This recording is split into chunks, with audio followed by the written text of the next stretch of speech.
Liberando su potencial. Hablando de potencial humano, ¿alguna vez se han preguntado a qué se debe la gran disparidad de resultados y desempeño entre una persona y otra? Una persona que percibe $250,000 anuales no es 10 veces más astuta ni mejor que una persona que percibe $25,000 anuales. ¿Por qué la diferencia de 10 veces sus ingresos? Y si tomamos a una persona que percibe $2,5 millones al año, ¿será esa persona 100 veces mejor, más astuta que la persona que gana $250,000? Imposible. En un estudio reciente de coeficiente intelectual probaron a 1,000 personas de una cierta población y llegaron a la conclusión de que la mejor persona entre los 1,000 solo era 2,5 veces más astuta que la persona de menor coeficiente intelectual. Solo 2,5 veces la disparidad, y tal vez eso sea con toda la población. ¿A qué supone que se debe la diferencia? Al hablar de potencial humano, llegamos a una fórmula que deduje hace algunos años. Tal vez eso lo explique un poco. La fórmula comienza con lo que llamamos AI. O sea, atributos innatos, las cualidades, la inteligencia, la habilidad, el temperamento, cosas con las que se nace que no pueden cambiarse mucho. Además de los atributos adquiridos. Estos atributos son muy importantes, son su educación, su capacitación, sus capacidades, su experiencia, conocimiento, sabiduría, etc., multiplicado por A, que es su actitud, es igual al potencial humano individual, o al desempeño humano individual o resultados individuales humanos. Ahora, de estos tres, los atributos innatos se traen desde el nacimiento. Los adquiridos pueden cambiarse, pero se necesita cierto tiempo para ello, aunque a veces cambiamos muy rápidamente. Cierta información valiosa puede cambiar dramáticamente su eficacia, pero las actitudes pueden aumentarse o disminuirse dramáticamente en segundos. Cada vez que mejoramos nuestra actitud, multiplicamos todas nuestras capacidades. Una actitud ha sido llamada acertadamente el lenguaje más importante del ser humano, la palabra más importante del idioma en el humano. Todo lo que hacemos en la vida, según un estudio en Harvard entre estudiantes ejecutivos, será en un 85% de actitudes. Un 85% de su éxito estará determinado por su actitud. Eso significa que está determinado por cuán positivo o cuánta actitud mental positiva se tenga. Las personas con actitudes mentales positivas tienden a avanzar más rápidamente, se mueven hacia la cima en organizaciones valiosas, ganan más dinero, sacan más satisfacción de la vida. Una actitud mental positiva no significa que baile por las calles y arroje flores. Solo significa que tome una actitud constructiva en general o se aproxime hacia su trabajo, su vida, sus problemas, relaciones, etc. Según el informe Cox de las empresas americanas, según la revista Success, un 85% más de todo lo que se logra se debe a la actitud. Y la pregunta es, ¿de dónde vienen las actitudes? Las actitudes vienen de las expectativas. Muy simple, ya hablamos de eso. Y una forma muy poderosa de mejorar su actitud instantáneamente es decir, aunque no lo crea, pienso que algo maravilloso va a ocurrirme hoy. Como dijimos antes, nuestras expectativas sobre los desenlaces determinan nuestra actitud. Si espera que las cosas salgan bien, tendrá una actitud positiva. Si espera que salgan mal, tendrá una actitud negativa. Y lo maravilloso es que podemos fabricar nuestras expectativas. Podemos esperar lo que deseamos. Podemos esperar cosas buenas, cosas malas, y no nos decepcionaremos. ¿De dónde surgen nuestras expectativas? Nuestras expectativas surgen de nuestras creencias y de nuestros valores. Son el centro de los factores motivacionales de nuestra personalidad, nuestras creencias, y esto nos conduce a un entendimiento del potencial humano. Significa básicamente que nuestra actitud es una expresión externa de lo que está ocurriendo internamente, y esto es consistente con las leyes mentales. Con respecto a las creencias, cada uno de nosotros tiene muchas creencias en el fondo que los psicólogos llaman los conceptos propios. El concepto propio, o su descubrimiento, es considerado por muchos como el logro único y más importante para comprender el desempeño humano en el siglo XX. Yo estoy de acuerdo. El concepto propio es como, si queremos usar una analogía militar, el centro de mando. O si queremos usar una analogía técnica, es el programa central de su computadora básica. Es un grupo de creencias, valores, actitudes, sentimientos, ideas, etcétera, almacenadas en el fondo de nosotros y son el resultado de casi todas las experiencias que hemos tenido en la vida.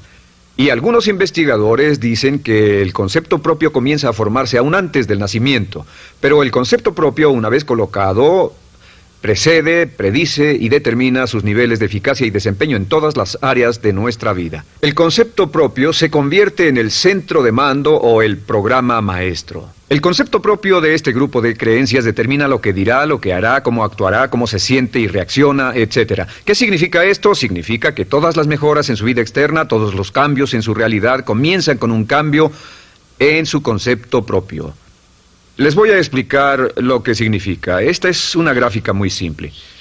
Hablamos de potencial humano y decimos que la persona promedio usa un 10% o menos de su potencial. Según investigaciones, tal vez es mucho menos. El Instituto Stanford Brain en Santa Clara, California, estima que tal vez se aproxime a un 2%. Seremos generosos y diremos que la persona promedio usa un 10%. Significa que en los mejores casos, la mayoría, como usted o yo, no usamos un 90% de nuestro potencial. Uno de los mejores filósofos, Oliver Wendell Holmes, dice que la tragedia de la persona promedio es que llegan a la tumba con su música aún por dentro. Aún están funcionando con mucho menos de su potencial total. Y esto es el potencial humano. Sabemos que existe una relación directa entre el potencial humano y el concepto propio. Pero como nuestros conceptos propios o nuestras estimaciones de nosotros mismos generalmente son mucho menores de lo que debieran ser, nuestro nivel de desempeño y eficacia también es menor. Sabemos que nuestro concepto propio es altamente subjetivo. ¿Qué significa esto? Significa que el concepto propio, lo que pensamos que es cierto sobre nosotros mismos, no está basado en la realidad, está basado en información que hemos tomado y aceptado como cierto, hasta el grado en que creemos lo que sea de nosotros mismos y se vuelve cierto para nosotros porque actuamos de una forma consistente con ello. Algunas personas que leen sus horóscopos y creen en horóscopos predicen su futuro. Hay algunas personas que toman la crítica y las opiniones de otros a quienes ni siquiera respetan y hacen suyas esas ideas, dando un resultado muy negativo. Lo que piense, lo que acepte como cierto, se vuelve cierto para usted. También sabemos que como adultos tenemos una variedad de conceptos propios. Tenemos un concepto propio de cómo vestirnos, cuánto pesamos, lo que comemos, lo bien que podemos hablar en público, qué tipo de padres somos, qué tipo de hijos somos con nuestros padres, qué tipo de esposo o esposa somos, qué tipo de amante, de conductor. Lo interesante de manejar es que todos los hombres tienen un concepto muy positivo con respecto a esto. Las mujeres no entienden esto, pero los hombres nacen con un genio inherente para manejar. Todos los hombres son choferes excelentes. Si no lo creen, todo lo que tienen que hacer las mujeres que están viendo esto es pensar en la última vez que trataron de corregir la forma de conducir de un hombre y recordarán que no obtuvieron buenas respuestas. ¿Cómo respondemos ante alguien que desafía nuestro concepto propio, sugiriendo que no somos las personas que pensamos ser? Estamos a la defensiva, nos enfadamos, nos irritamos, es difícil que nos traten. Tenemos un concepto propio de lo creativos que somos, lo inteligentes, lo rápido que leemos, lo bueno que somos en los deportes, y si practicamos una gran variedad de ellos, tenemos un concepto propio para cada uno de ellos. Tenemos un concepto propio de lo bien que cocinamos, de lo bien que educamos a nuestros hijos, de lo bien que limpiamos nuestra casa, los autos que manejamos, etc. Y también de lo que valemos por lo que ganamos. Es muy interesante saber que nunca ganamos más del 10% de nuestro concepto propio en ingresos. Nuestro concepto propio determina nuestro nivel de ingresos. Este nivel de concepto propio se llama zona de confort. Y aunque querramos más dinero, veremos que la tendencia humana natural de todas las actitudes es luchar por lograr entrar a la zona de confort y luego quedarnos ahí. Si ganamos un 10% por encima de nuestro concepto propio de ingresos, tendremos una necesidad imperante de deshacernos de ese dinero. Lo donaremos, lo gastaremos en forma extravagante y hasta lo perderemos si recibimos demasiado. Las personas que ganan la lotería siempre están quebradas a los 2 o 3 años. Queman el dinero porque ese dinero está más allá de su concepto propio. Si gana 10% o menos de su nivel de concepto propio, se descubrirá luchando, trabajará más duro, más tiempo, pensará en forma más creativa, buscará diferentes formas para aumentar sus ingresos o sus segundos ingresos. La única forma de mejorar cualquier parte de su vida, incluyendo sus ingresos, es aumentando el nivel del concepto propio de sus ingresos, comenzando a pensar en usted como si estuviera ganando más dinero. Si quiere bajar de peso, la única forma en que podrá lograrlo es pensando en que está delgado. Piense en usted mismo como una persona más delgada. Si quiere volverse una persona más popular, más amorosa, más feliz o más sana, comience a pensar una y otra vez en esas cosas hasta que se vuelvan parte de su nuevo concepto propio. Hablaremos de eso más adelante. Es una parte esencial de la programación de su mente hacia el éxito. Su concepto propio global está determinado por el promedio de sus conceptos propios en las áreas que considere importantes. Ahora, su concepto propio está formado de 3 partes críticas. La primera parte del concepto propio es el ideal propio. El ideal propio es la persona que más desearía ser, es su idea de lo que constituye un ganador, es su visión ideal de lo mejor que puede ser usted. Nada más, una de las cosas que sabemos de las personas con éxito es que las personas con éxito tienen ideales propios muy claros, ideales claros de quién quieren ser en el futuro. Las que no tienen éxito tienen ideales muy vagos. El número 2 es la autoimagen. La autoimagen es como un retrato de cómo se ve a sí mismo y lo que piensa de sí mismo. La autoimagen es el espejo interno, es como se percibe a sí mismo ahora en su desempeño actual, en forma cotidiana. La tercera parte es su autoestima. Su autoestima es cómo se siente consigo mismo. Cómo se siente consigo mismo es la fuerza motriz, el motor, la fuerza poderosa dentro de su subconsciente. Es la fuerza de energía dentro de su concepto propio y determina casi todo lo que le pasa. La mejor definición de autoestima es cuánto se agrada a sí mismo. Cuánto se agrada a sí mismo como esposo, cuánto se agrada a sí mismo como empleado, cuánto se agrada a sí mismo como jefe, como inversionista, como orador profesional, como atleta, etcétera. Según se agrade a sí mismo, su nivel de autoestima, su sentimiento emocional global respecto a cualquier área de su vida, determina su desempeño y su eficacia en dicha área. Lo sorprendente es que se convierte en lo que piensa, su concepto propio es maleable, su autoestima puede formarse repitiendo una y otra vez, me agrada mi persona, me agrada mi persona, me agrada mi persona. Me agrada mi persona, me agrada mi persona, me agrada mi persona. Entre más se repita, me agrada mi persona, me agrada mi persona, entre más lo repita una y otra vez, más crecerá su autoestima y entre más crezca su autoestima, más crecerá su concepto propio global. Cuando crezca su concepto propio global, su desempeño será mejor en todo lo demás que emprenda. Cada vez que diga, me agrada mi persona, me agrada mi persona, me agrada mi persona, me agrada mi persona, me agrada, será como bombearse psicológicamente. Todo lo que pase que haga que su autoestima suba, hará que se comporte mejor. Todo lo que haga que su autoestima baje hará que se comporte peor, que cometa errores, que sea infeliz, etc. Un punto crítico de agradarse a sí mismo, sobre autoestima y agradarse a sí mismo, es que, número 1, nunca puede querer a nadie más de lo que se quiere a sí mismo. Que su nivel de autoestima es determinante de la calidad de relaciones que tenga con los demás. Y número 2, es que nunca puede esperar que nadie más lo quiera o respete más de lo que se respeta a sí mismo. Cuanto se agrade o se respete a sí mismo, determina sus actitudes hacia usted. Todas las escuelas de psicología actualmente están de acuerdo en el hecho de que depende de lo que usted realmente se quiera y se respete a sí mismo como un ser humano valioso e importante, tiene efecto sobre todo lo que le pase. Cuánto se agrade a sí mismo, y lo que puede hacer es mejorar su autoestima diciendo me agrada mi persona, me agrada mi persona, me agrada mi persona, me agrada mi persona. Y esto nos lleva a la pregunta, ¿de dónde viene el concepto de autoestima? Y descubrimos que el concepto propio es maleable, puesto que no nace con este concepto propio, no nace con ninguna idea sobre sí mismo, no nace con autoimagen ni autoestima, nace en cierto modo como potencial propio. Es la mejor forma de plantearlo. La persona promedio llega al mundo como potencial puro. Y no tiene el concepto propio de que todo lo que es ahora, todo sentimiento que tiene, toda actitud o valor, tuvo que aprenderlo en el transcurso de su vida. También sabemos que el niño llega al mundo con una necesidad imperante de amor y contacto. Y como una gran cantidad de investigaciones lo indican, necesitamos mucho amor y contacto durante toda nuestra vida, pero en especial durante nuestros años de formación, porque de niños aprendemos quiénes somos, cuánto valemos, si somos importantes, inteligentes, amorosos, chistosos. Todo esto lo aprendemos por la forma en que nuestros padres nos tratan. Si nuestros padres, nuestros parientes, tíos o tías, en especial nuestros padres, nos tratan como si fuéramos realmente importantes, crecemos pensando que somos realmente importantes, pero si nuestros padres no lo hacen, pasa algo más. Sabemos que los primeros años de vida son los más importantes para el desarrollo del concepto propio, que un niño comienza a partir de cero. El niño nace sin saber quién es él o ella. Son sumamente valiosos el primero, segundo, tercero, cuarto y quinto años de vida.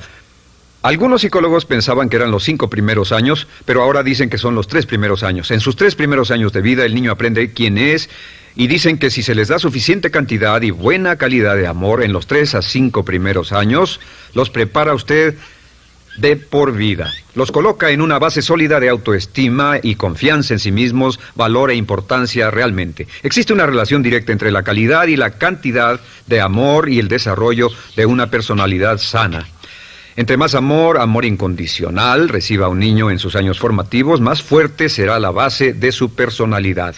El reverso de la educación es que casi todos los problemas de psicosis, neurosis, perturbaciones de la personalidad y problemas de comportamiento surgen de los problemas que se tengan con el concepto propio.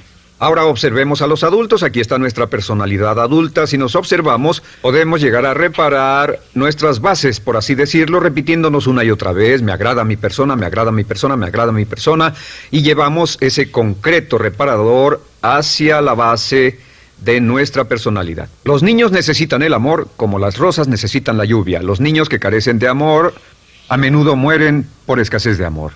Es una enfermedad llamada marisma. Ahora, ¿qué más sabemos sobre los niños? Sabemos que los niños llegan al mundo con dos atributos notables. El primero es que no sienten temor. Los niños nacen sin temores. No temen a nada excepto a caerse y a los ruidos fuertes. Y esto se expresa en sus actitudes: yo puedo. Los niños llegan al mundo pensando que pueden hacer cualquier cosa, y quien haya criado a un niño hasta la edad de 3, 4 o 5 años sabe que debe pasar esos primeros años evitando que se maten, porque son como pilotos japoneses, porque no le tienen miedo a nada. Su segundo atributo es que llegan al mundo totalmente espontáneos. Dicen lo que quieren, hacen lo que quieren, son totalmente desinhibidos. Totalmente. Ellos no temen hacer nada de lo que desean, y esto se expresa en su actitud: no quiero. No tengo que hacerlo. Si ha tratado de controlar a un niño, lo habrá visto. Lo primero que dicen cuando comienza a darle órdenes, lo primero que aprenden es: no tengo que hacerlo.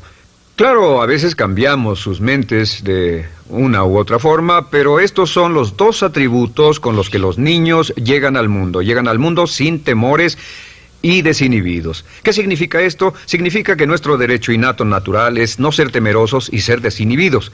Y solo cuando podemos crear la misma situación en nuestra vida adulta, cuando no tememos y somos desinhibidos, nos sentimos a gusto con nosotros mismos. Las mejores organizaciones, las mejores compañías son las que crean un ambiente donde nos sentimos sin temores y sin reservas para ser nosotros mismos y para hacer lo mejor de nosotros. Al crecer descubrimos que los niños aprenden de dos maneras. La primera es por imitación. Imitan a uno o a ambos padres, en especial al padre dominante.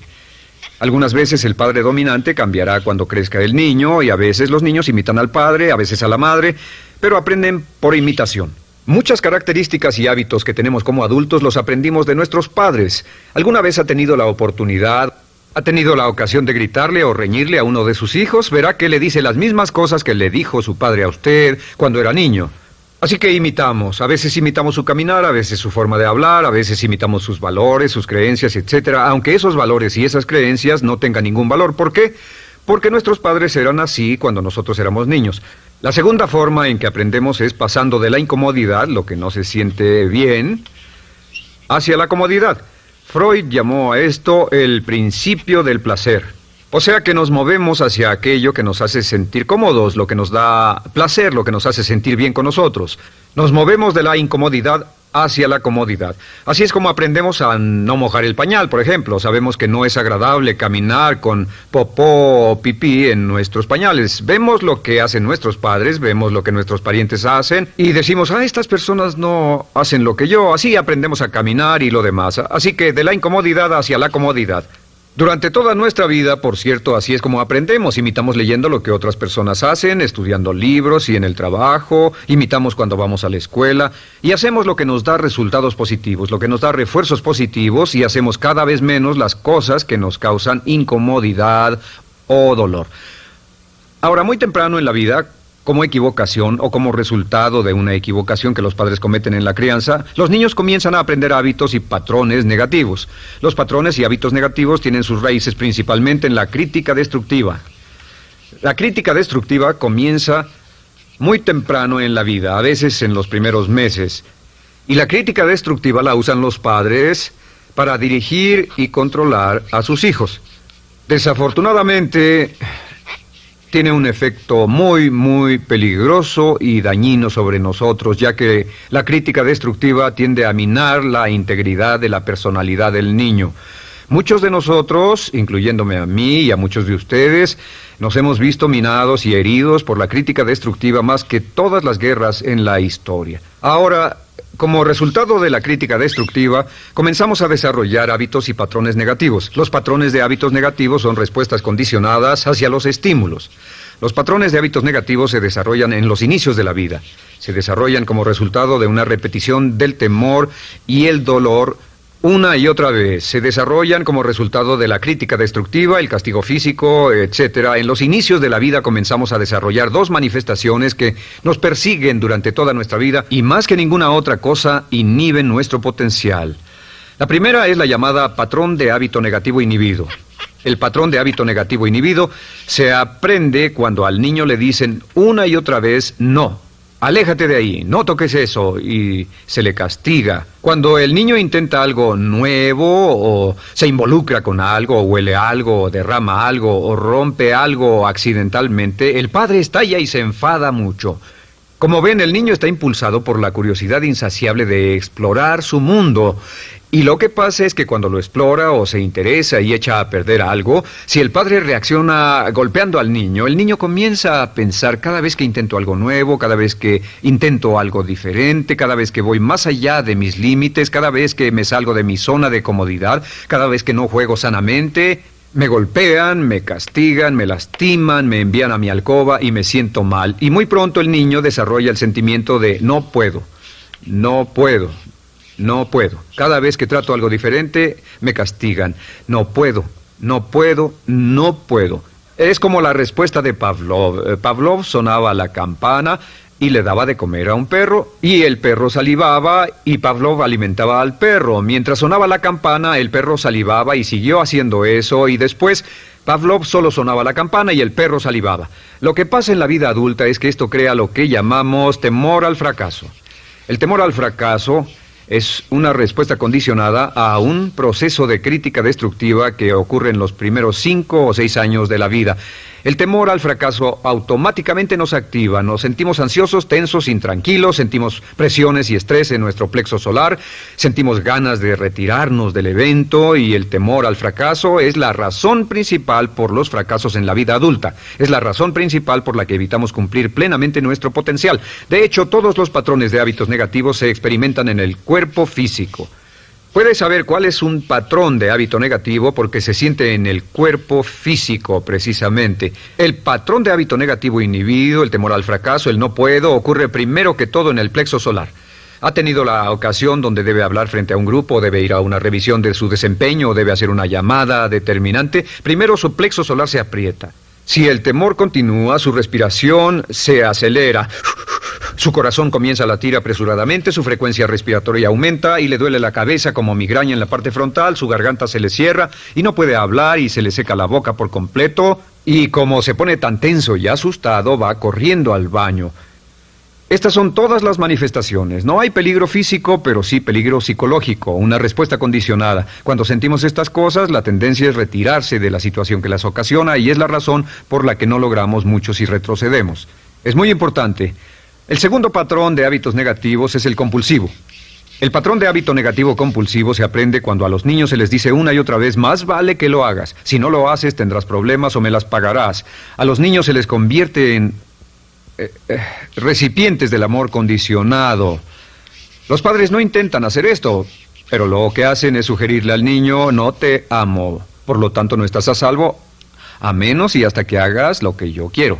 El niño crece sintiendo: tengo que hacer lo que quiera mi mamá. Debo complacerla, debo complacer a papá, debo complacer a los demás, debo complacer a mis parientes, y a veces debo complacer a mis semejantes, debo complacer a mis maestros, debo complacer a todo el mundo, y crecen con esto: debo. No puedo hacer lo que quiero hacer, debo hacer lo que complace a las demás personas. Este patrón de hábito negativo muy temprano en la vida se traduce en el temor al rechazo. El temor al rechazo lo experimentan los hombres como adultos como un comportamiento tipo A. Hablaremos del comportamiento tipo A posteriormente. El comportamiento tipo A es una necesidad compulsiva o excesivamente compulsiva de complacer de algún modo a alguien sin normas de comportamiento, prácticamente sin pensarlo. El temor al rechazo nos impulsa, nos hace muy sensibles a las necesidades de los demás. Hacemos cosas que otras personas quieren, no hacemos lo que nosotros queremos. Siempre estamos tratando de complacer a los demás. Tenemos preocupaciones o nos importan las opiniones, sentimientos y actitudes de otros hasta el punto donde ocultamos nuestras necesidades. El temor al rechazo se siente en la columna del cuerpo.